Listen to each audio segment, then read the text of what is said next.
I used to think that the worst part of aging would be the loneliness, the cold silence of empty rooms, the long afternoons that stretch without anyone calling, the invisible weight of a phone that never rings. But I was wrong. The worst part isn't being forgotten. It's being remembered for what you're worth, not who you are. When your own blood looks at you and sees a piece of property, an inconvenience, a number on a deed, or a monthly expense they can't wait to cross out. That's the part they never warned me about. My name is Gerald McKinley. I'm 81 years old. I've spent nearly every year of my life on the same piece of land in Westbrook County, Texas. My father gave it to me in 1967, and I've treated it with more respect than most people show each other. My late wife, Vivian, used to say that this land was our family's spine. Everything we were came back to it. She died 6 years ago, and since then the house has been too quiet, but I've kept it. Cleaned it, painted the porch, patched the barn roof, even fixed the old windmill pump. Not because I had to, because it was still mine. I have one son, Roger. Grew up under my roof, ate from my hands, learned to drive in my truck, got his first job hauling hay for our neighbor. He was always ambitious, always in a rush to leave. Moved to Austin, then Houston, started flipping houses, buying land, talking fast and loud about real estate trends, equity, cash flow. I didn't always understand what he was saying, but I clapped when he talked. He married, had 2 kids, stopped visiting. That's how it goes. I told myself he was busy, that I didn't want to be a burden. That's what we all tell ourselves, isn't it? Still, every Christmas I wrapped gifts for his girls, sent birthday checks, called on his birthday even when I knew he wouldn't pick up. I kept waiting for the day he'd call me Dad, without that edge of obligation in his voice. But it never came. Then, this past spring, he called and said he wanted to help me simplify, said the farm was too much for me, that I should take it easy, maybe consider a place where I could rest. I told him I was fine. He said I sounded confused. A month later he showed up. First time in years.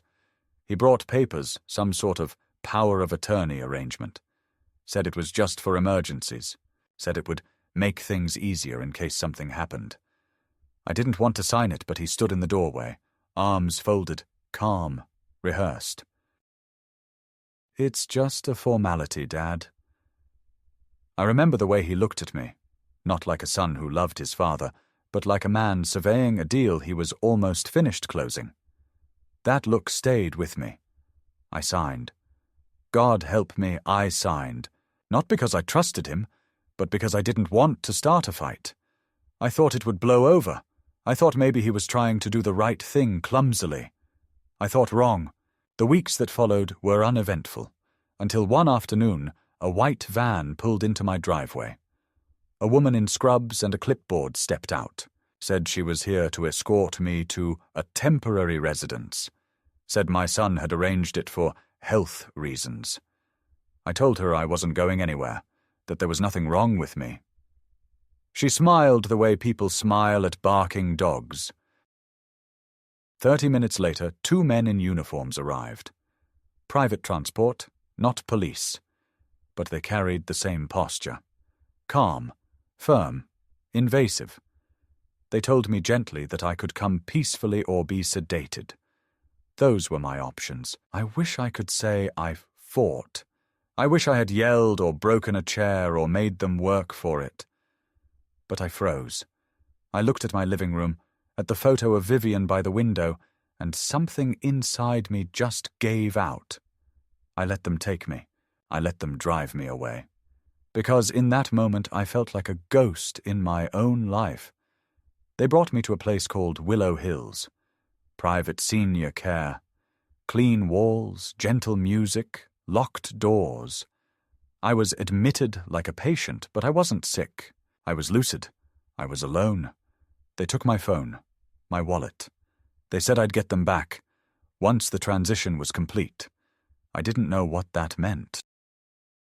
They gave me pills, Food without flavor, plastic utensils, smiling staff who spoke to me like I was 4 years old. Every time I asked to leave, they told me I wasn't cleared for discharge, that my son was managing my affairs now, that he'd be in touch. He wasn't. Weeks passed, then months. The calls I made were never returned. The staff stopped answering my questions. Every time I mentioned my land, my house, I got silence, and that's when I started to realize this wasn't about care. This wasn't about safety. This was about erasing me. There's something about sitting in a room with no locks on the inside that changes the way you breathe. At first I tried to keep track of time, mark the days on a napkin, count how many times they played the same soft piano music in the hallway. But the rhythm of places like Willow Hills is designed to unstick you from real life. Breakfast at 7. Pudding at 2, blood pressure check at 4, lights out at 9, no mail, no news, no visitors. The staff had a rotation of cheerful faces and distant eyes. They weren't cruel, but they weren't there to see me, just to keep me contained, upright, medicated, and quiet.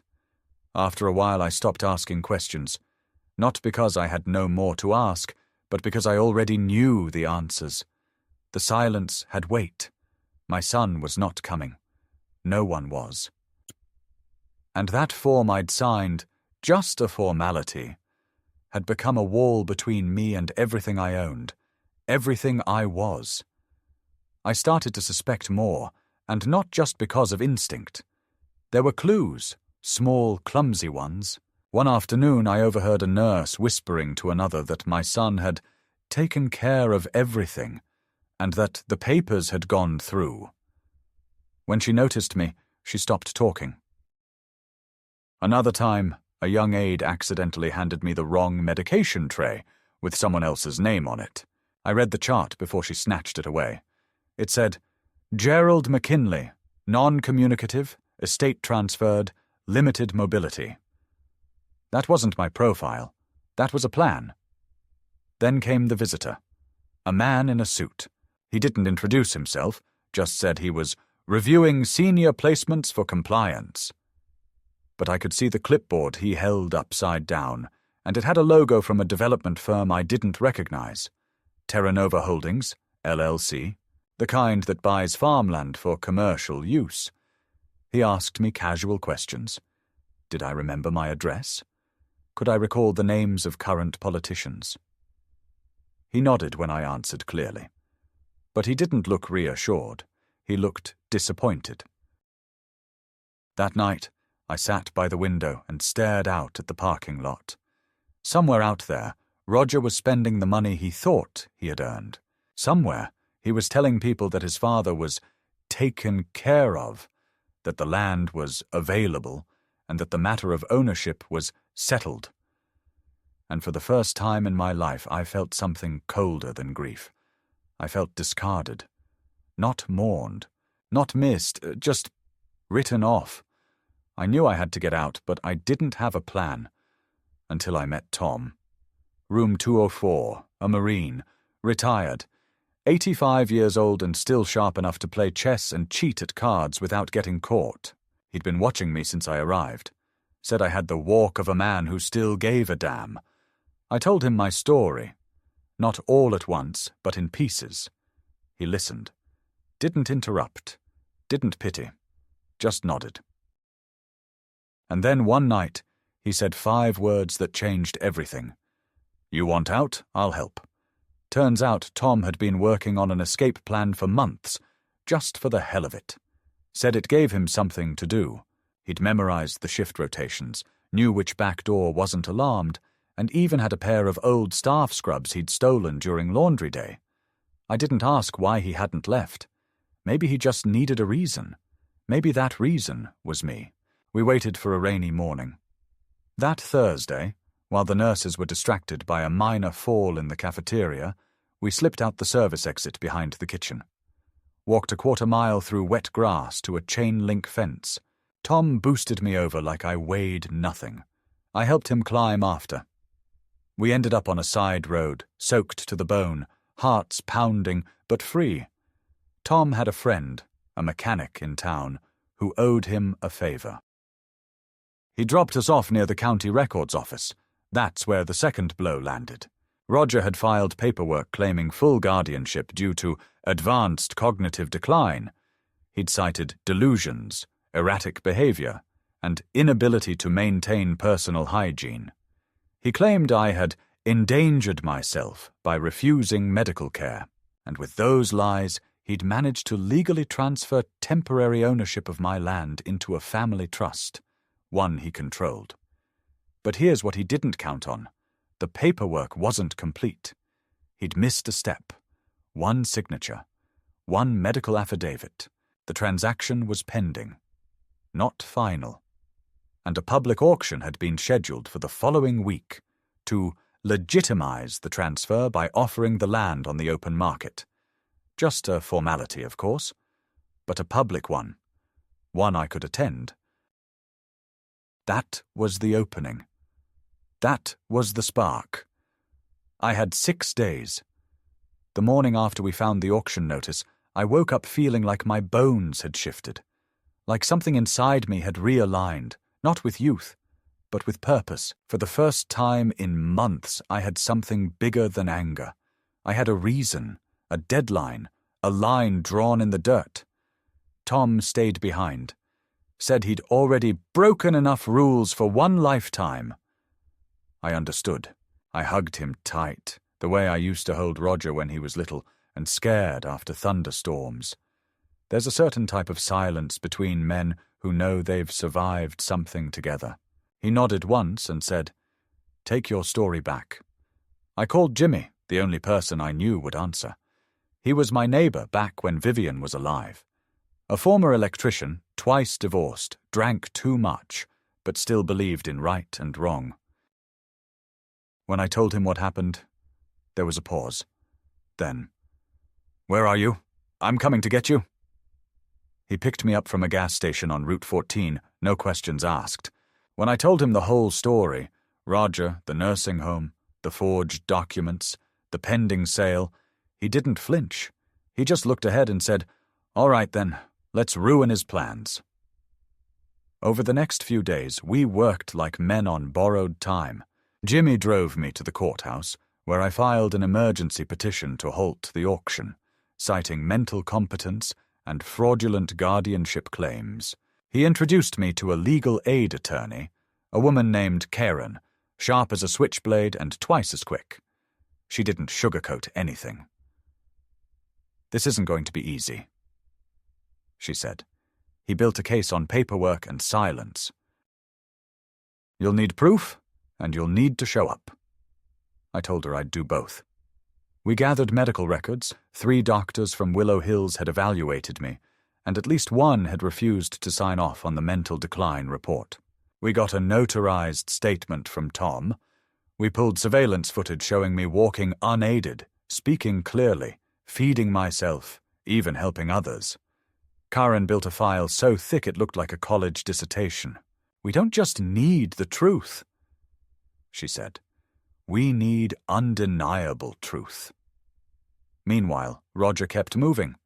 I found out he'd already given a developer verbal assurance about the land, contingent on auction results. There were whispers about rezoning, commercial plots, even a planned partnership with a chain store. He wasn't just trying to sell my property, he was using it to climb higher in the industry, one more step in his big, shiny dream. The morning of the auction, I shaved, put on the only suit I had left, the same one I wore to Vivian's funeral. Jimmy drove me to the courthouse. On the way, he said nothing, just tapped the steering wheel with 2 fingers, like a heartbeat. When we pulled up, I saw the cars, rows of shiny sedans, men in blazers, people holding brochures with aerial shots of my land. There was coffee being served in paper cups. It looked like a wedding reception for vultures. I walked in and nobody looked twice. That was good. Let them think I was another old man who got lost on his way to the DMV. The auctioneer began his introduction, smiling, thanking everyone for attending. This prime tract in Westbrook County is ideal for mixed-use development. Family-owned, soon-to-be bank-released. A fantastic opportunity. I almost laughed. Soon-to-be bank-released. I wasn't dead. I wasn't even gone. When the bidding opened, the numbers came fast. $620,000, $635,000. And then, before the third bid, Jimmy stood up. Calm, loud, clear. We object. The owner is present. He does not consent to this sale. Silence. Every head turned. Roger, standing near the front in a sleek jacket and polished shoes, looked like he'd been shot. When he saw me, his face didn't register surprise. It registered dread, like a man watching his elevator drop with the doors open. The auctioneer stammered. The clerk said there was a legal dispute pending. The judge, brought in to oversee the proceedings, asked for clarification. Karen stepped forward, handed over the file. The judge flipped through it, frowning deeper with every page. "Mr. McKinley," he finally said, "do you claim rightful ownership of this property?" I stood up, my knees creaking. "Yes, Your Honor. This land is mine. It was given to me by my father. I never gave consent to transfer it, and I am of sound mind to say that clearly, right here, right now." He asked me questions. I answered them all. Birth date, spouse's maiden name, how many acres in the West Field, the year the barn burned. I knew every detail. Then he turned to Roger. "Do you wish to contest your father's mental competence?" Roger opened his mouth, then closed it. The room waited. He finally said, "I thought I was doing what was best for him." "Did he ask you to?" No answer.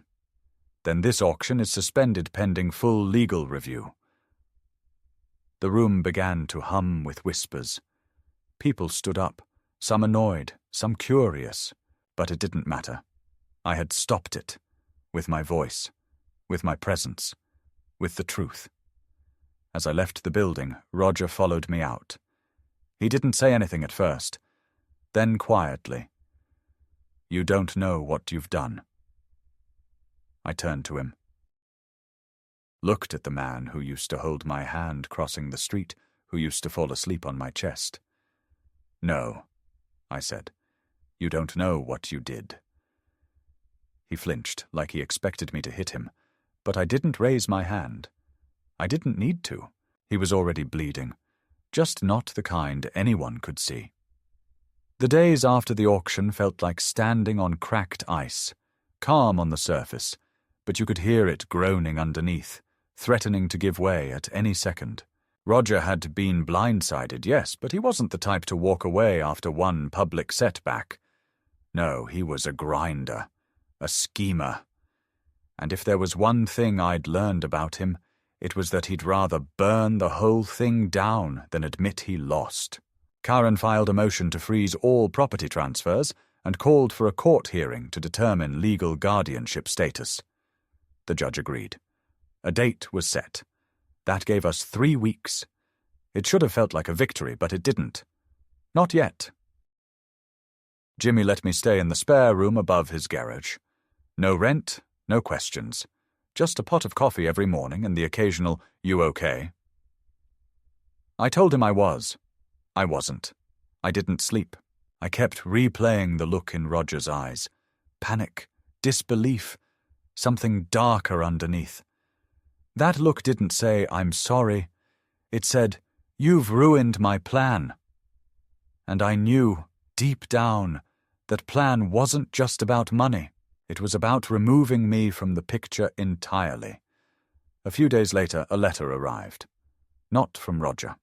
From a private medical office with a neatly printed header and legal language.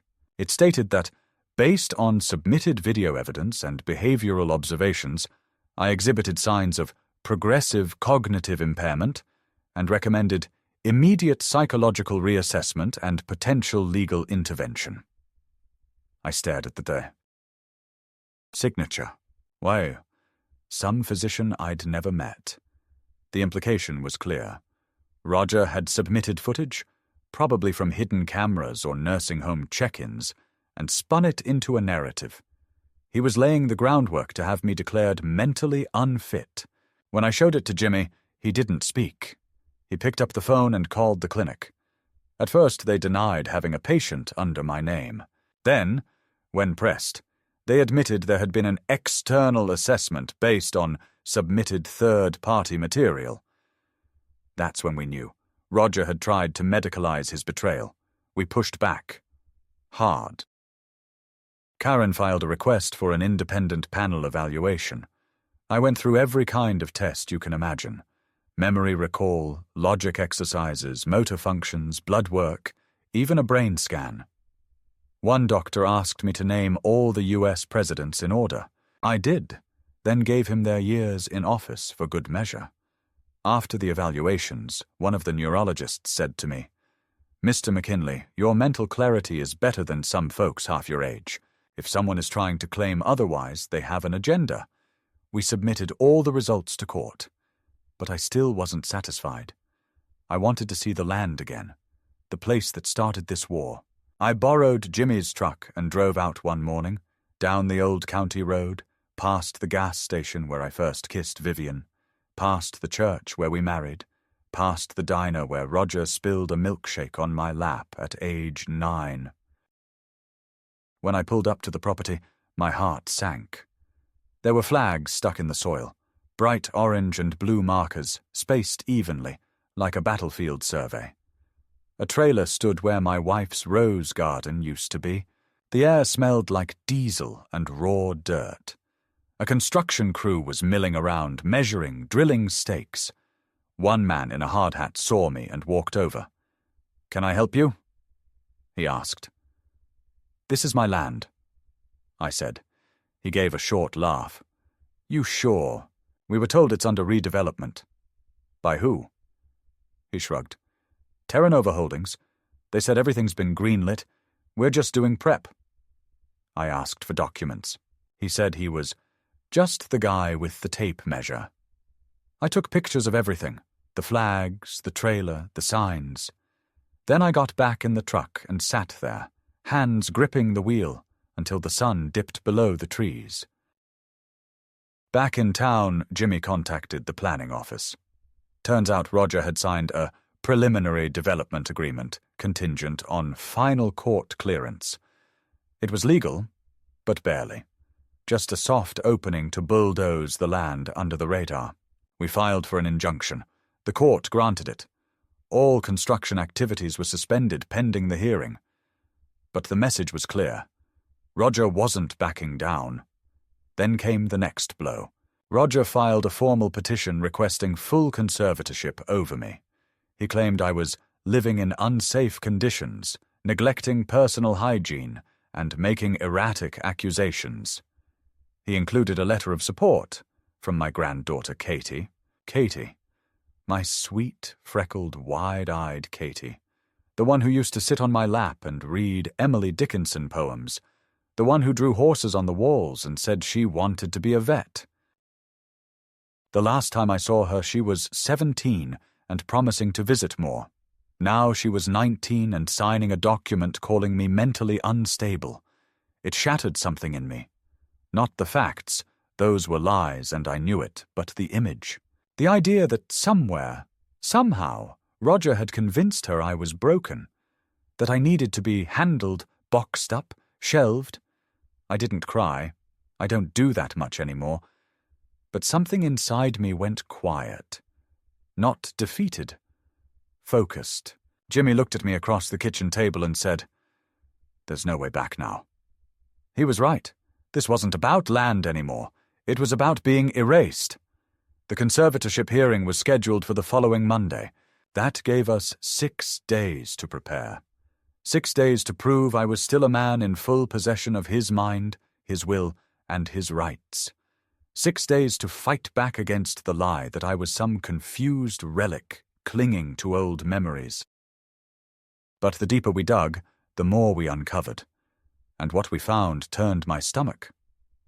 Roger had not only filed for legal control over my estate, He had retroactively submitted medical evaluations written by a paid consultant, not a licensed physician.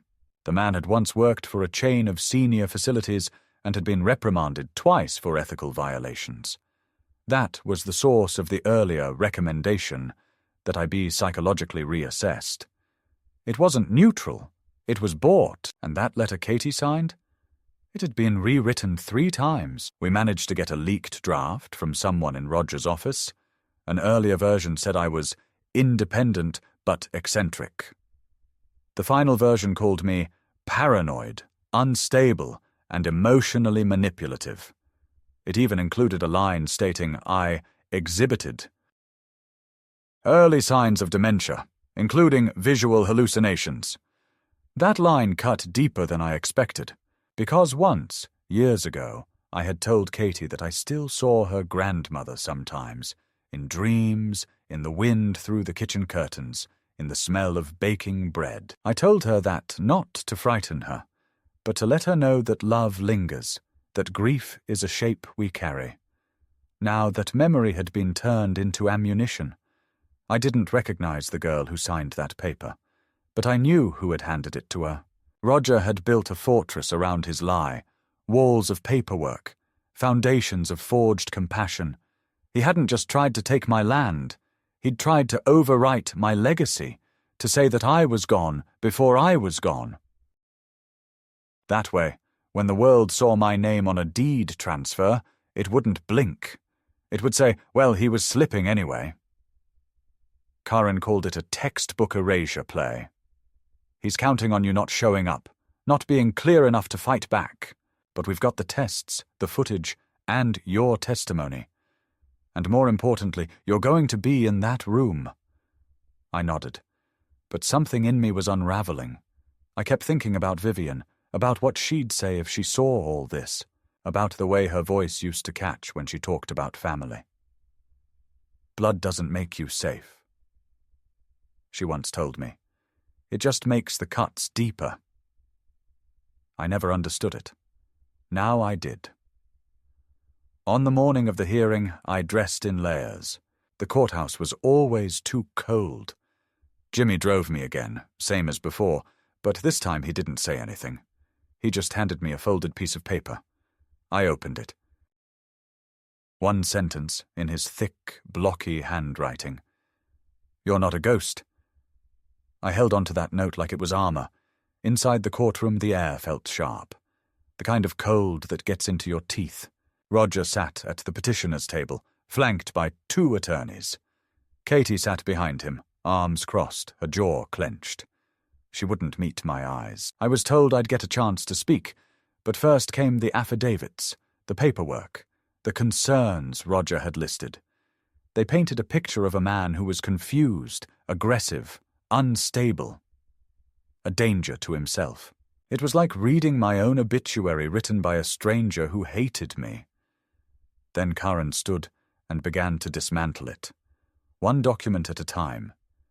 She pointed out inconsistencies, highlighted contradictions, cited the evaluation results, the lack of medical backing, the altered drafts. She brought up the footage of me mowing my own lawn, helping another resident find his medication, holding a chess tournament at Willow Hills. She played a clip of me talking with a therapist, calmly recounting my history, even laughing at one point. Then I was called up. The judge asked me if I understood why we were here. I said yes. He asked me what I wanted. I said, to be left alone, to die with my name intact, to live the way I've always lived, by choice, not by permission. Then he asked what I thought had happened. So I told him. I told him about the morning they came to take me, about the woman in scrubs and the men with soft voices and firm hands, about the locked doors, the pills, the silence, about the auction, the forged forms, the way my own son had looked at me like I was in his way. And then I looked over at Roger. Really looked. He wasn't sweating. He wasn't ashamed. He was blank, polished, like a man giving a presentation to investors. No remorse, just calculation. He was already thinking of his next move. That's when I changed my tone. I said, "This isn't just about land, it's about legacy. My father ploughed that soil with his bare hands. I buried my wife under an oak tree we planted together. My son wants to turn it into a parking lot with his name on the paperwork and my ghost in the dirt, and he's using the system to do it. I'm not confused. I'm not unstable. I'm angry, and I'm still here." The judge was quiet for a long time. Then he said, "I will review all documentation and render a decision by end of week. In the meantime, no actions may be taken regarding Mr. McKinley's property or person." That night, I walked outside and sat on Jimmy's porch. I watched the wind push through the trees like something alive. The stars were sharp, cold, honest. Katie sent me a message the next morning. One line, "I didn't know it was this bad. I'm sorry." I didn't reply. Because some things can't be answered in words. They have to be shown. The judge's ruling came on a Thursday morning. The courthouse clerk called Karen at 9:17 a.m. and read the decision aloud over the phone. I sat at her office desk, gripping the edge like I was waiting for a jury to deliver a sentence. But there was no sentence. There was freedom. "The court finds no sufficient evidence to grant conservatorship over Mr. Gerald McKinley." The statement began, "All claims of cognitive decline are unsupported by clinical or legal standard. The respondent remains fully autonomous in managing his estate and personal affairs." No stammer, no asterisk, just finality.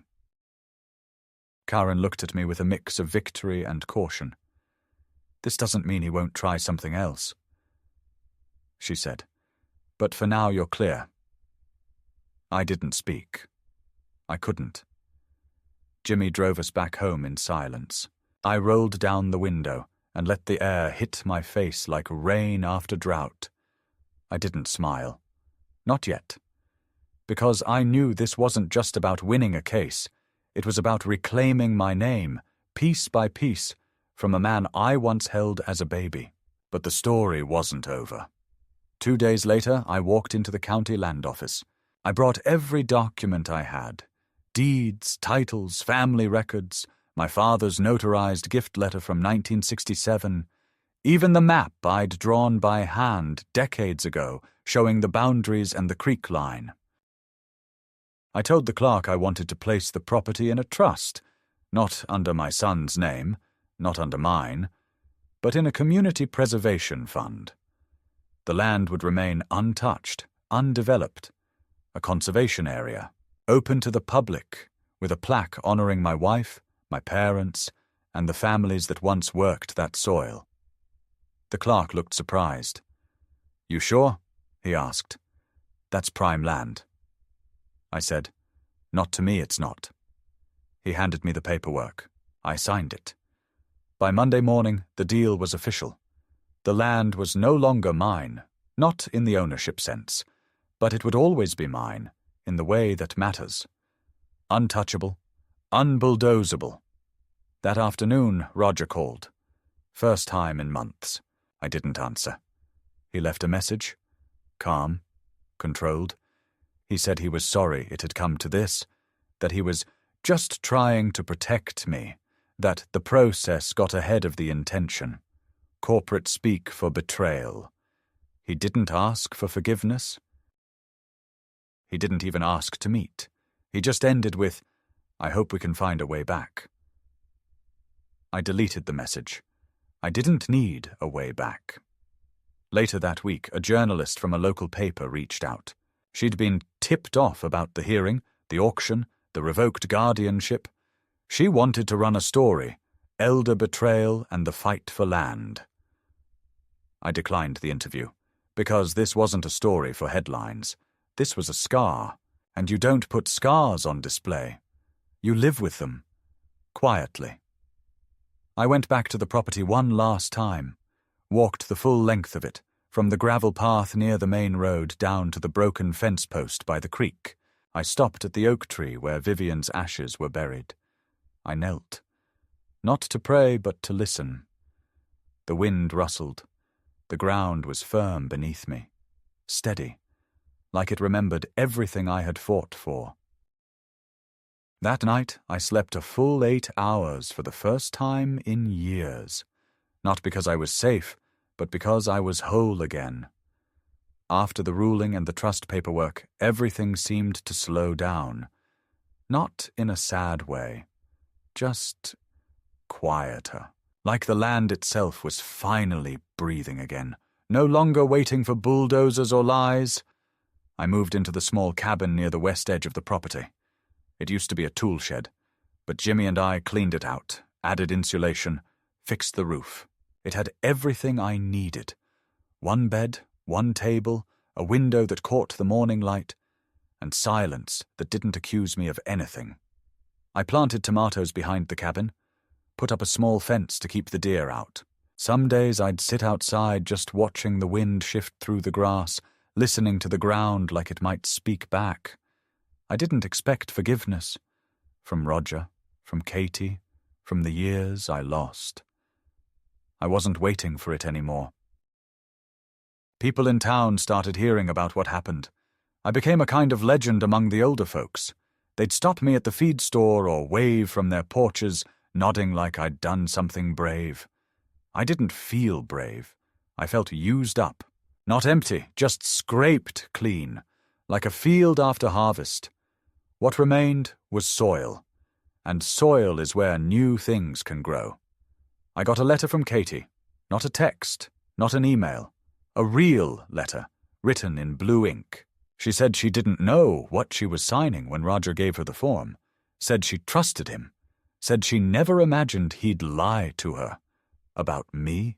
She said she missed the way I used to tell stories about the stars and the coyotes and the way her grandma laughed with her whole body. She said she was sorry. I folded the letter and put it in a tin box under my bed. I didn't write back. Not yet. Maybe not ever, but I kept it, because some things, even if they can't be fixed, still deserve to be remembered. Roger left the state. Word was he'd lost clients after the court documents became public. He wasn't disbarred. No laws were technically broken. But his name got tied to involuntary elder management, and the deals dried up. He sold his firm, moved to Arizona. The last I heard, he was working on some new venture. I don't care what it is. Sometimes people ask if I ever think about revenge, if I ever wanted to take him down further. I tell them this. He took his shot. He lost. And now he has to live with the truth, the way I had to live with the betrayal. That's more punishment than anything I could invent. I kept my land. I kept my name. I didn't let them write me out of my own life. And that, at the end of everything, is enough. It was early April when the letter came, handwritten on lined paper with the school district's name printed faintly in the corner, and I remember the way the envelope sat on my little cabin table, like it was waiting for me to be ready, not demanding attention, just existing gently like something honest tends to do. It was from a teacher at the elementary school in Westbrook, someone named Miss Callahan, who said she'd heard about the trust I had set up for the land and wanted to know if her 5th grade class could come out to visit for an afternoon.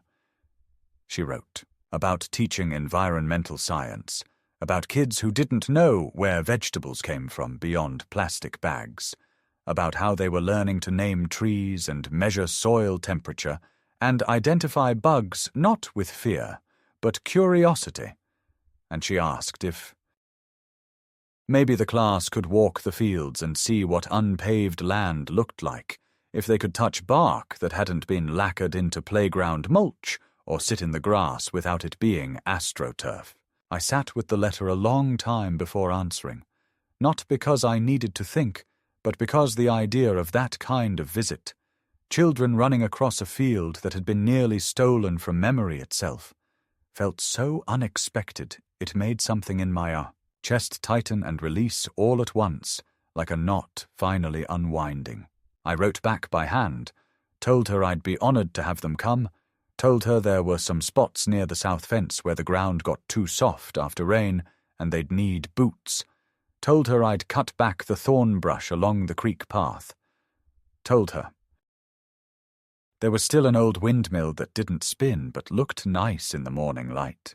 The morning they arrived, I was already up by 5, not because I had to be, but because the air felt charged in a way I hadn't felt since I was a younger man, like the soil itself was expectant. And I moved slow but steady, making sure the path down to the creek wasn't too muddy, making sure the old barn doors didn't creak too loud, brushing off the bench by the apple tree, even though I knew none of those kids would sit there long enough to matter. At exactly 10:04 a.m., I heard it. The low, unmistakable wheeze of a yellow school bus making its way down my long gravel road. And I stood at the edge of the porch, one hand on the rail, the other holding my coffee, watching the dust trail behind it. Like a memory being chased, when the bus stopped, the door opened with a hiss and they came spilling out. Not just a few, but dozens of them, backpacks swinging, sneakers hitting dirt, voices rising like birds after a storm, and I was struck by how full of life they were, how even the quiet ones had a kind of motion to them, eyes darting, hands twitching, like their very cells refused stillness. Miss Callahan was the last off, a small woman in a denim jacket and hiking boots, with a clipboard in one hand and a kind smile that wasn't afraid of wrinkles. She shook my hand like someone who respected landowners, not just saw them as relics, and thanked me again for having them out. We started at the edge of the main field where the switchgrass grows in uneven clumps, and the soil is dark and loose from decades of care, and I talked about the way my father taught me to test its readiness by squeezing a handful and watching how it broke apart, not too wet, not too dry, just right to cradle a seed. I didn't lecture. This wasn't school, this was remembering. And the kids didn't fidget or yawn. They asked questions, some silly, some smart, some that made me pause before answering, like the girl who asked if the trees missed me when I was gone, and I told her, maybe, but they're patient.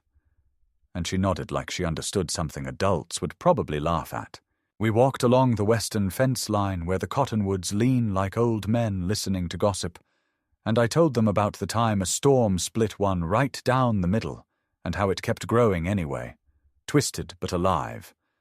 And one boy asked if I'd ever split like that, and I said nothing for a moment, just looked at the tree and said, not yet. By noon we were down by the creek bed, where the water runs shallow and clear, and they were crouching to find salamanders and skipping stones and drawing with sticks in the mud. And Miss Callahan told them to be gentle, that this wasn't a playground but something older and quieter. And they nodded, surprisingly respectful for a generation raised on screens. I sat on a rock under the sycamore tree and watched them, not with distance but with awe, because what I saw wasn't noise or mess or risk.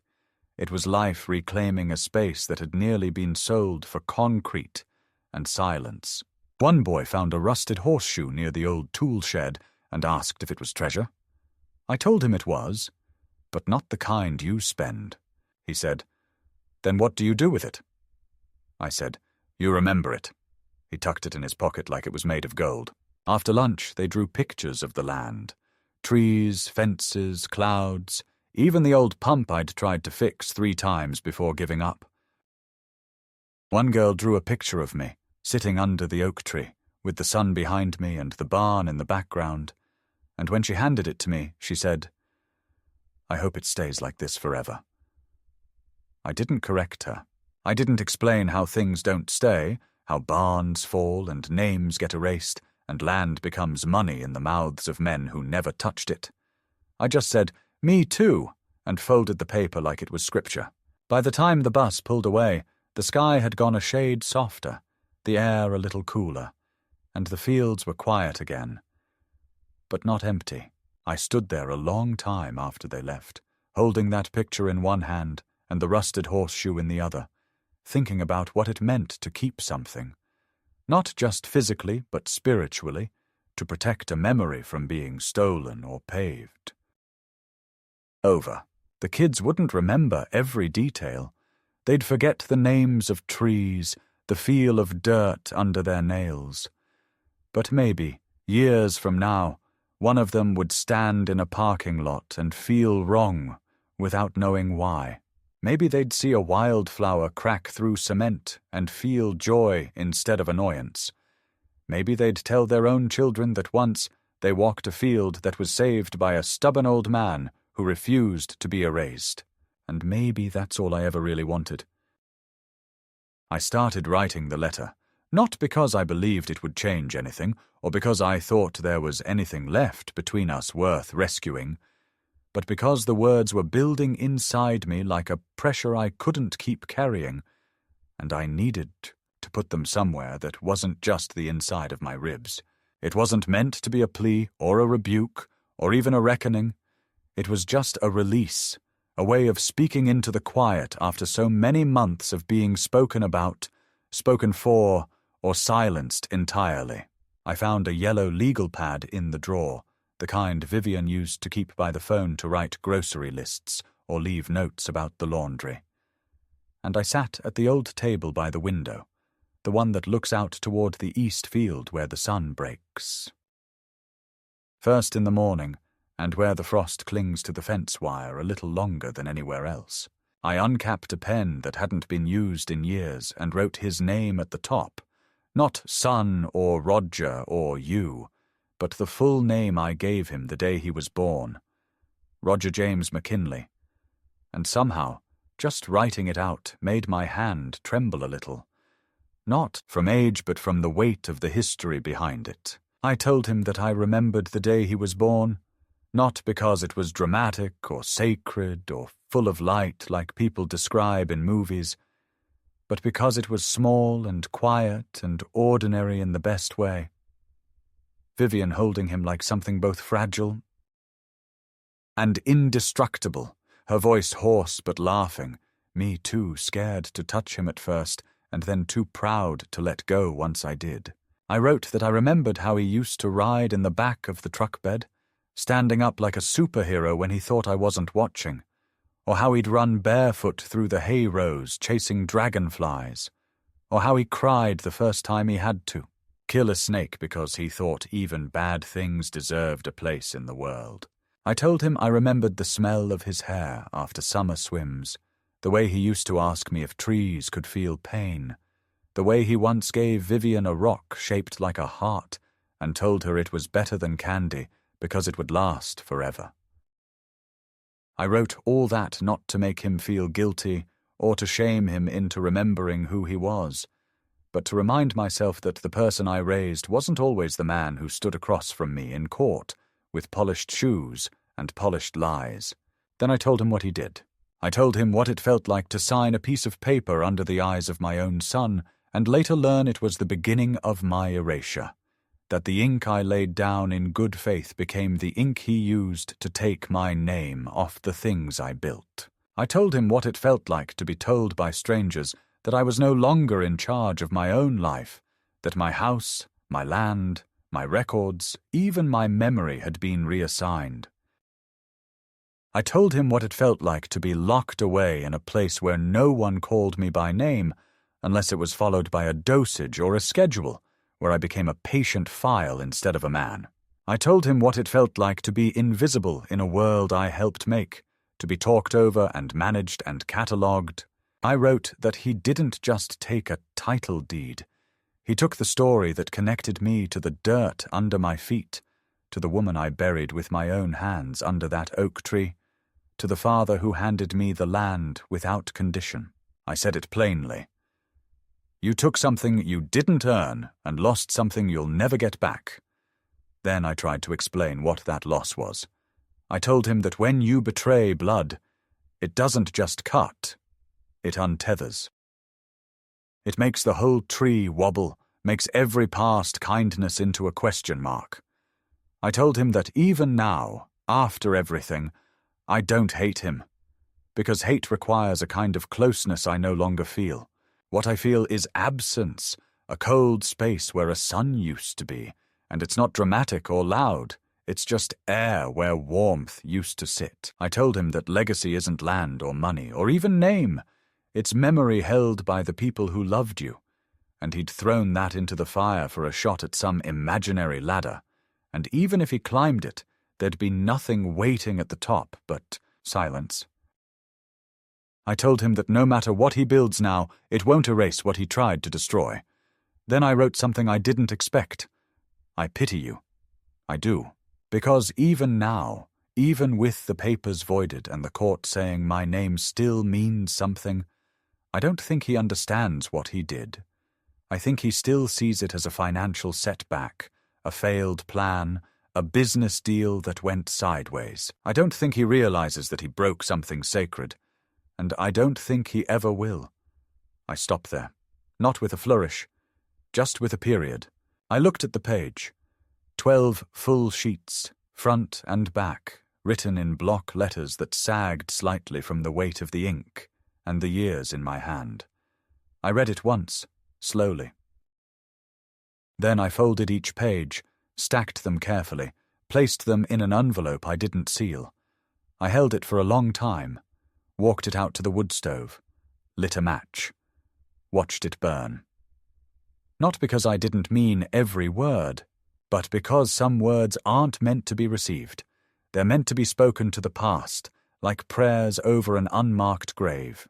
After the fire died down, I sat in the quiet and stared at the ash until it looked like dust blown in from some other life, and I realized I wasn't sad. I wasn't angry. I wasn't anything loud or sharp. I was done, and sometimes being done is the only peace you get. And sometimes it's enough. I spent the following hours reflecting not only on the betrayal itself, but also on what it meant for the future of my relationship with my daughter. It wasn't just the act of financial deception that stung. It was the realization that somewhere along the road, the values I had worked so hard to instill in her had been disregarded. I wondered what kind of internal justification she must have constructed to allow herself to rationalize stealing from her own father. Perhaps she had convinced herself it was harmless, that I had enough money, that I wouldn't notice, or worse, that I would forgive her as I had countless times before. And maybe that was the problem. Maybe my forgiveness had become an enabler, blurring the lines between love and accountability. I knew that, this time, things had to change. After taking the necessary steps with the bank and ensuring that my financial information was secure, I began to consider how best to confront her. I didn't want to cause a dramatic scene filled with shouting and accusations. That would only harden her defensiveness. Instead, I planned a calm but firm conversation, one that would force her to see not only the wrong in her actions, but also the impact they had on trust, dignity, and the essence of familial bonds. I waited until that evening. I heard laughter from the living room. They were watching television together, unaware that their scheme had already begun to crumble. I sat in the kitchen, preparing some tea, and invited them both to join me when they had a moment. They entered casually, as if nothing had happened, her husband holding his phone, and she with that familiar, slightly guarded smile that, for years, I had mistaken for innocence. I started without preamble. "The cruise you tried to book earlier," I said slowly, watching their reactions, "was declined." Her face froze, and she turned sharply to her husband, who looked equally confused and alarmed. "I know what you did," I continued. "I know you used my credit card details while I was asleep." The room went quiet, save for the ticking of the old wall clock behind me. My daughter opened her mouth to speak but faltered. Her husband looked at her, then at me, and then back again, as if weighing the costs of denial. "You could have asked," I added. And I might have said yes or no, but at least it would have been honest. My daughter's expression collapsed into a mixture of guilt and embarrassment. "We didn't think it would be a big deal," she mumbled. "You've always helped us before. We just wanted something for ourselves. Those words struck me with surprising clarity.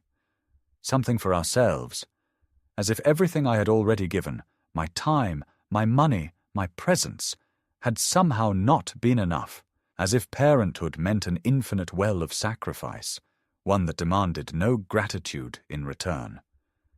I took a deep breath and explained, as calmly as I could, that while I loved her, I would not be made into a victim in my own home. I had already taken steps to protect myself, I said. The bank was notified, fraud reports were filed, and new security measures were in place. If it happens again, I warned, there will be legal consequences. Not because I want to punish you, but because I have to protect myself. They were stunned. Maybe they hadn't thought I would take it so seriously. Maybe they assumed my love would continue to make me blind. But I wasn't blind anymore. The next few days were awkward and tense. They stayed mostly in their room, speaking in hushed tones behind closed doors. I went about my routines, reading, walking, managing the house, but I could feel the atmosphere had changed. I could see in her eyes that she was ashamed, but also uncertain of how to mend the damage. I didn't offer easy forgiveness. That, I believed, had to be earned. On the third morning, she approached me quietly in the kitchen. "Dad," she said. "I'm sorry. I really am. I don't know what we were thinking." I looked up from my newspaper. "You weren't thinking," I said. "You were taking." She nodded, tears gathering in her eyes. "I've started looking for extra work," she said. "I want to pay you back. I don't know how long it'll take, but I want to try." I studied her face, and for the first time in a long while, I believed her. Not because of the words themselves, but because of the tone, the posture, the quiet sincerity that couldn't be faked. Still, something in me had shifted permanently. I realized that boundaries had to be drawn, and more importantly, maintained. I sat down with both of them and outlined new expectations if they were to continue living under my roof. They would contribute to groceries and utilities. They would treat my property and my privacy with respect. Any violation of these conditions would mean they'd have to find their own place. It wasn't punishment, it was structure, long overdue. To my surprise, they agreed without protest. Maybe they had needed this boundary all along. Maybe I had needed to draw it more clearly years ago. As weeks turned into months, something remarkable began to happen. The atmosphere in the house lightened. They both found part-time jobs. My daughter began helping more around the house, cooking meals, even joining me on my morning walks. We started talking again, not just small talk, but real conversations. About life, about mistakes, about hopes and regrets. I shared stories from my past she had never heard before, about her late mother, about the early struggles of building a life, about the sacrifices made not out of obligation, but out of love. And she listened. Really listened. For the first time in a long while, I felt like we were rebuilding something. Not the same structure we once had, but something stronger because it was honest. Eventually, she repaid the money. Not all at once, of course, but gradually. Every payment, no matter how small, was accompanied by a handwritten note. "Thank you for not giving up on me. Thank you for still being here. I'm trying." I kept every note, not out of sentimentality, but because they were symbols of a choice she was making, every day, to do better, to be better. Her husband, too, changed. I saw in him a sense of responsibility that had previously been lacking. He took on extra shifts, helped with yard work, and even began calling me Sir again, not in a formal way, but in a tone that conveyed respect. It didn't undo what had happened, but it marked a shift, a step forward. In the end, the attempted theft became an unexpected turning point. It forced a reckoning that had been years in the making. It peeled away the comfortable lies and made space for truth, however painful. And in that truth, we found the beginnings of healing. I won't say everything is perfect. Trust, once broken, is slow to rebuild. There are moments when doubt creeps in, when I check my wallet a second time or hesitate before sharing financial details. But I no longer live in quiet disappointment or unspoken resentment. We speak now, we set expectations, we own our mistakes, and perhaps most importantly, we forgive, not as an escape from consequences, but as a path forward, chosen deliberately, one day at a time.